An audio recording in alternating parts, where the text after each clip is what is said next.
Now before I start this video proper, I have to mention that this video will be covering the origin and the master unit Amaterasu.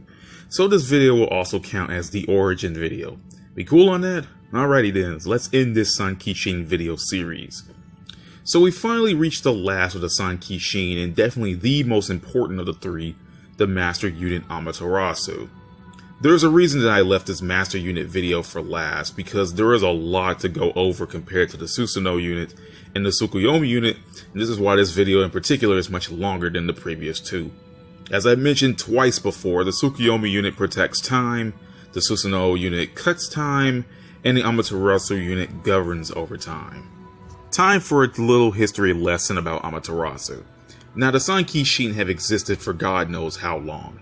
Considering that the Amaterasu and Susanoo units are mechanical in nature, and the Tsukuyomi unit being able to be summoned at the hands of Rachel pretty easily, we can assume that someone must have built them, though it is unknown who did, or if they just poofed in creation. Anyway, the Amaterasu unit lived within the boundary along with Susanoo, its brother. Upon gaining its own will, Susanoo wasn't pleased with just being a tool to Amaterasu, so the soul within it ejected itself from the Susanoo unit. The soul would later become known as Yuki Terumi and would spend the next millennia plotting ways on how to kill Amaterasu. The Susanoo unit would later be discovered by humanity, and with that discovery had also found out about the existence of the master unit Amaterasu. Humanity wanted to find a way to control the godly powers of Amaterasu, and as they couldn't travel through the boundary to reach Amaterasu themselves, they created the boundary interface prime field devices to contact the master unit. They had also created the Takamagahara system around this time to control and manage Amaterasu once they got a hold of the unit, and they figured that with the Azure in their possession, they could complete the Takamagahara system and have absolute control. The first prime field device that had managed to contact the master unit Amaterasu would later become known as the Origin. Upon contacting Amaterasu, the Origin had gained a power known as the Eye of Azure, a unique power that only those selected by Amaterasu can wield.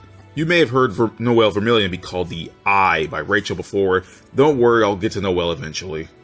Becoming the Eye essentially let Amaterasu see the events of the world through the Eye of Azure, in this case being the Origin herself. The Origin was also given the power to observe, becoming the top observer and having the power over phenomena intervention that was such a massive scale that she could literally rewrite any event in the world, no matter how major or how minor. Humanity didn't like the idea of the Origin having access to all of these immense powers, and upon the Origin gaining a will of her own, that spelled bad news to humanity. It was then that they tossed the Origin back into the boundary, and then she made contact with Amaterasu once again. The Origin saw how the other prime fields were constantly being treated by humanity, being experimented upon, being treated like tools, despite the prime fields only wanting to be treated like individuals rather than tools. And it was because of this that started the Prime Field War. Now, I won't go into too much depth about the Prime Field War in this video, but all I will say for now is that Clavis Alucard proposed the idea of creating the sealed weapon Izoi around this time, due to it being an anti-observer weapon, so that it could be used to kill the Prime Fields that fought back. Despite their overwhelming numbers, humanity was losing to the more powerful Prime Field devices, so they went to the ultimate extreme. They summoned a Black Beast to hopefully turn the tides in their favor. Obviously, the Black Beast couldn't be controlled. It began killing everything and everyone. Humanity believed that if they can get the Azure, they could finally finish the Takamagahara system, reset time to fix all the damage caused by the Prime Field War and the Black Beast, and start fresh. Before humanity could even get close enough to the Azure, the Origin decided to use her absolute powers of phenomena intervention and the Amaterasu unit to rebuild the world using the Embryo, which was formed based off the former world's information. This is the world that the BlazBlue games take place in. As the creator of this new world, the Origin stayed within the Amaterasu unit, watching over the events of this new world as its god. The Origin had a dream to be saved by Ragnar the Blood Edge, making him the central fiction, aka the dream seen by God. Whenever Ragnar would die, or in most cases fall into the cauldron with Nude to become the Black Beast, which would result in his death anyway, the Origin would use the Amaterasu unit to reset the timeline all the way back to the beginning of the Dark War, and she would constantly loop these events again and again and again and again, until Noelle Vermilion had managed to save Ragna from falling into the cauldron, breaking the time loop set up by the Origin, and thus crowning Noelle as the Calamity Trigger and the successor to the Azure, turning her into the new Eye of Azure. Now with Noelle as the new Eye, Terumi came back into the picture and had managed to smelt her into Kusanagi, the god-killing blade, which will allow him to use Noelle to finally be able to kill Amaterasu, but was stopped thanks to Ragna reversing his idea engine to turn Noelle back to normal. During BlazBlue Chrono Phantasma, Izanami decided to use the Takamagahara system, now under her control, to constantly use phenomena interventions in order to lead the Master Unit closer and closer to the world. As every time Amaterasu would rewrite these events caused by the Takamagahara system, she did get closer and closer. Once Amaterasu got close enough, Nu was tasked with fusing with Noelle to draw out the Master Unit from the boundary through the Nemesis Horizon, a large cauldron high in the sky. Finally out in the world, Izanami took the chance to use the Gigant Taki Mikazuchi to fire a blast to kill Amaterasu, but Rachel had managed to counter it yet again by summoning the Tsukuyomi unit to protect Amaterasu. Izanami had created her own Embryo using the Taki Mikazuchi as a catalyst, and the entire main cast was sucked inside, with a few of them losing their memories, eventually going on to them being chosen by Amaterasu to inherit the Azure and create a brand new world based on their own desires. The only exceptions to those rules being Ragna the Blood Edge and Lychee Fei Ling, Lychee only being lucky enough to have a piece of Roy's soul within her panda Lao Ju to be considered quote-unquote chosen. Amaterasu had finally descended into the Embryo and restored the memories of those who had amnesia. Izanami had also discovered that the coffin within the Master Unit was actually empty.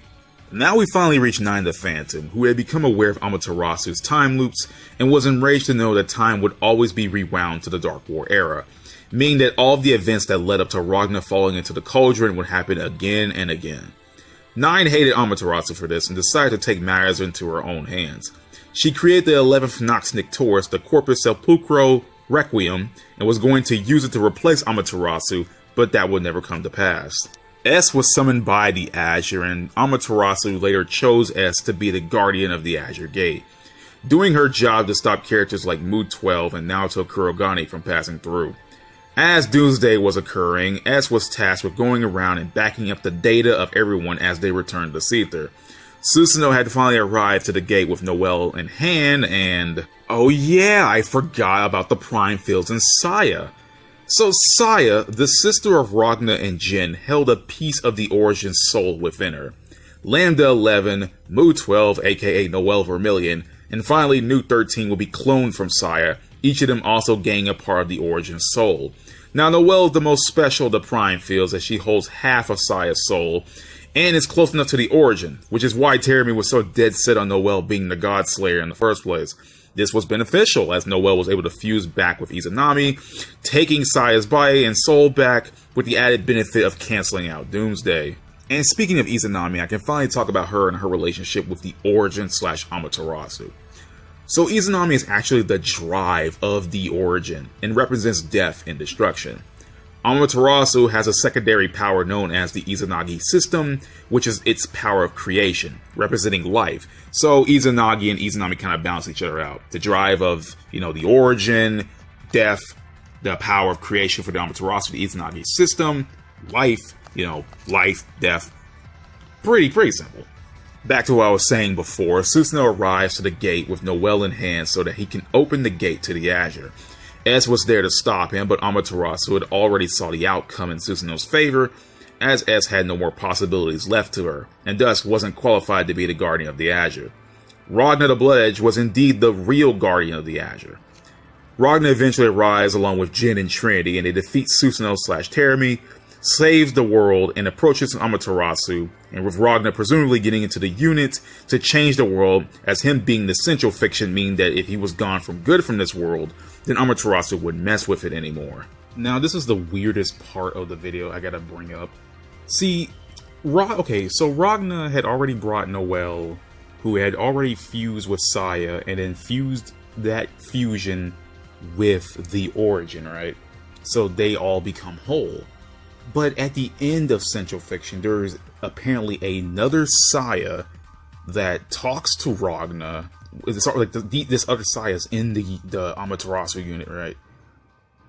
And it talks to Ragna. This Saya recognizes Ragna as her brother, loves him. I mean, but it's like weird because Ragna is talking to a completely different Saya that's like not Saya, but at the same time is Saya. Like, she even says at one point that Ragna had tried to kill her, which I can only assume that him being a black beast at some point, but that's never really happened. Like, definitely not on screen. And he really doesn't have any relationship with this Saya unless this is like a remnant of Saya or a remnant of the origin or something like that. Like, this last Saya at the very end is just like right out of nowhere to me personally, because it isn't the origin anymore, because the origin already fused with Noelle slash Saya slash, you know, just they're all one big melding pot of like a character now, right? But this last Saya Ragna talks to that was in the unit is like it's weird, you know? Like, it's like, why out of nowhere, you know? Because like Ragna had already, you know, saved his sister and whatnot, so who is he communicating to, you know? It's weird, and I'm trying to think in the back of my head, how does this work? But considering that considering that Noelle had already fused with Izanami, who was Saya's body and some of her memories and whatnot, and the fusion, you know, got together, right? Then they went to the origin and fused that back into Noelle. That's complete Saya slash the origin slash Noelle complete fusion, right? So that's where the origin went. But there's like this last Saya that Ragna talks to at the end of the game, and it's weird because like it's all cryptic and everything. I don't know if it's just set up for later events or if it's just like something that we were supposed to know but not. But I personally have no freaking idea. And I went through this so many times trying to figure this out, but like, I don't know. It's again, he's talking to another Saya. This ain't his sister Saya he's talking to at this point, because she's off. She's gone now. Like, she's off with, you know, Ragna already wiped their memories and everything. They're gone. This Saya is someone different, and oh, god damn it, BlazBlue, man. God damn it. So as I said before, I can't cap off this video without talking about the actual goddess Amaterasu. Now, Amaterasu is the Japanese goddess of the sun, and is the sister slash former wife to the moon god Tsukuyomi and sister to the wind god Susanoo. So as I mentioned before in my Tsukuyomi unit video, Izanagi cleansed himself of the sins of the Yomi no Kuni, which led to the birth of Amaterasu, Tsukuyomi, and Susanoo. Amaterasu was born from his left eye, Tsukuyomi was born from his right eye, and Susanoo was born from his nose. Now, I mentioned before that Amaterasu and Tsukuyomi were married at one point and had both the sun and the moon in the same sky, which is what you'll see in my Tsukuyomi unit video. Again, I will not be going too in-depth about Amaterasu, as I've already made a video covering about literally nearly every Japanese mythological reference in the BlazBlue series, so check that out when you get the chance. I don't want this video to be too long because I'll just be going to a long conversation about this again, but the point is, that's the end of the Amaterasu unit video. Honestly, this was longer than I really originally imagined it to be. But yeah, peace everyone. I'm done with the SANKISHIN. Have a great day. Stay safe, because it's crazy out there.